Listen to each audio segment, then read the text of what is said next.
पूरे education process में 3-4 layer of leadership है। एक लर्निंग लीडरशिप है जिसको आप कह सकते हो कि टीचर और बच्चों के बीच की एक अंडरस्टैंडिंग है। आप फैसिलिटेटर बोलिए, लर्निंग फैसिलिटेटर बोलिए, लर्निंग लीडर बोलिए। 40 बच्चे और एक टीचर मिलकर वहाँ लर्निंग लीडर का एक सब्जेक्ट पे काम कर रहे होते हैं। टीचर का काम है वहाँ लर्निंग लीडरशिप का, वो फिर स्कूल लीडरशिप पे आ जाता है।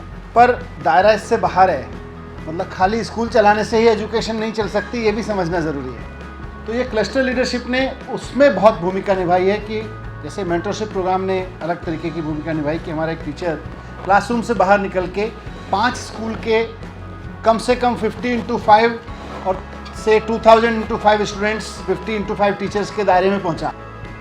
उसको लगा कि यार मेरी लैब वर्सेस वहाँ की लैब, मेरी क्लास वर्सेस वहाँ की लैब, मेरा सब्जेक्ट वर्सेस दूसरे का सब्जेक्ट, उस सब में उसने एक सोचा।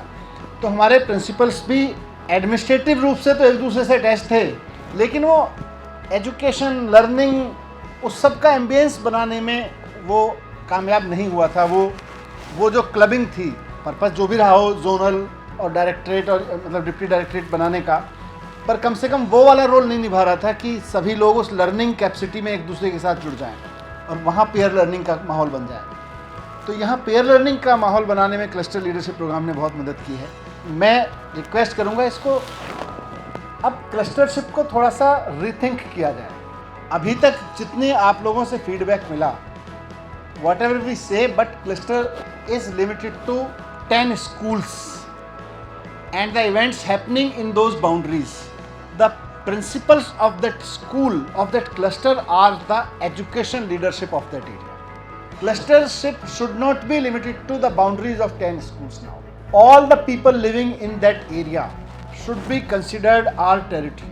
किसी एक क्लस्टर एरिया में, जिसको अभी आप चाहे 10 स्कूल का एरिया बोल रहे हैं, तो उन 10 स्कूलों का लार्जली कैचमेंट एरिया थोड़ा सा डिफाइन कर लें। कैसे करेंगे, वो एल्गोरिथम्स बनाने पड़ेंगे, कुछ प्रैक्टिस करनी पड़ेगी, और उस कैचमेंट एरिया में आने वाले प्राइवेट स्कूल्स को भी जोड़ रहे हैं। जब हम क्लस्टर लीडरशिप की बात करें, उस सेंस में करें जिसका जिक्र उदित जी ने किया अभी, और वहीं से मुझे आइडिया आया कि फिर हम टोटलिटी में लीडरशिप की बात करें। Let these 20, 25, 30 people be declared और be treated as education leaders of that area. फिर उसका एक प्रोग्राम डिजाइन होना चाहिए। So the task should not be then limited to upliftment of the teachers working in those 10 schools और HOS और learning ambience of those. Let's go and meet the market association.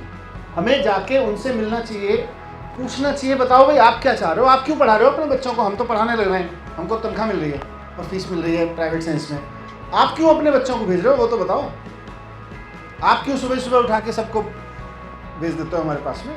आप क्या चाह रहे हो? वहाँ से भी लिसनिंग होनी चाहिए। जो आपने लिसनिंग की बात की ना, this is very important. We should listen to the society also, and when we start listening they will also try to listen to us. अगर हम बताने चले गए भाई हम इसलिए पढ़ा रहे हैं आपके बच्चों को, ऐसा करो ऐसा करो, I am not sure this will work. ये education leadership of that area should actually go and connect to the local leaderships, non political leadership के साथ जाके इंटरेक्ट करें, पूछे भाई क्यों पढ़ा रहे हो, क्यों भेज रहे हो अपने बच्चों को हमारे पास, आपकी क्या अपेक्षाएं हैं हमसे।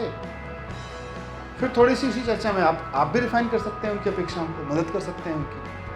तो इस दिशा में थोड़ा सा इसका चिंतन होना चाहिए।